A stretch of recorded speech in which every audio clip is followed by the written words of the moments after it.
Have you ever hit a point where your faith feels quiet? Like you're trying, you're praying, you're reading, but inside, nothing is moving? I've been there, more times than I want to admit. There was a season of my life where I would open my Bible and feel absolutely nothing. I'd pray, and it felt like my words were bouncing off the ceiling.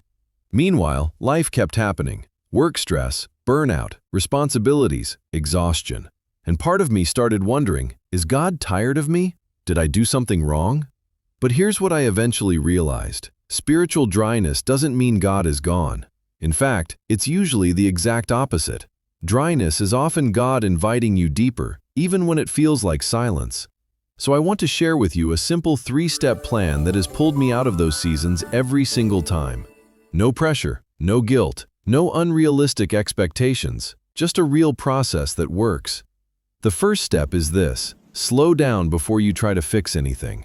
Because most spiritual dryness isn't actually a spiritual problem, it's a life problem that has overflowed into your faith.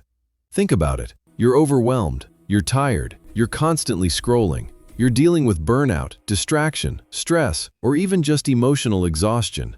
How can your soul breathe when your schedule won't? Your spiritual life doesn't always need more effort. Sometimes it just needs more space.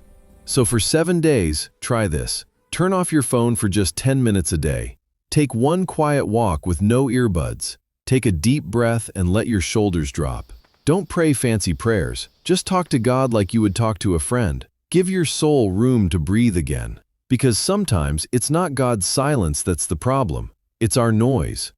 The second step is to return to one simple practice, not 10. When people feel spiritually dry, they panic. They try to fix everything at once. Read 5 chapters a day, pray for an hour, journal, listen to sermons, join groups, and then they wonder why nothing sticks. Your soul doesn't grow through intensity, it grows through consistency. So choose one small spiritual habit and commit to it. Just one. Maybe it's 1 verse a day. Maybe it's reading 1 psalm every morning. Maybe it's 3 honest minutes of prayer. Maybe it's writing 1 thing you're grateful for. When I was going through burnout, I couldn't read full chapters. My mind was scattered. So I chose 1 verse. "The Lord is near to the brokenhearted." I read it every morning. That was it. And slowly, the dryness started to crack open. God often moves in the small, not the spectacular. The third and most important step is this: tell God the truth you're afraid to say.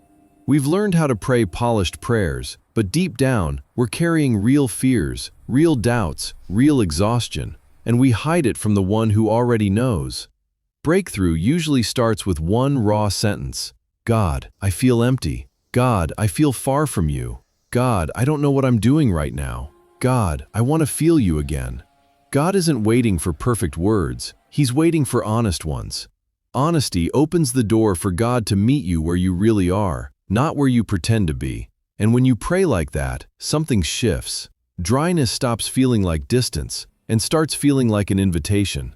An invitation into something deeper, quieter, steadier, more real. So here's your plan whenever you feel spiritually dry.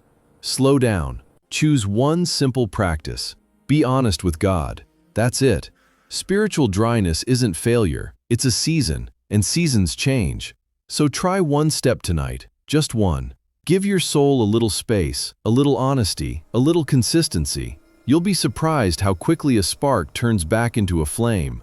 You're not forgotten. You're not falling behind. You're growing deeper roots. And I'm walking with you through this. Let's build this together. And if you want more content that helps you reconnect, reset, and grow, subscribe to Simple Rise. Not later, not when you remember.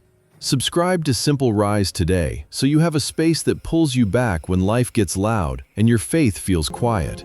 We're growing here, we're rising here, and I want you with us.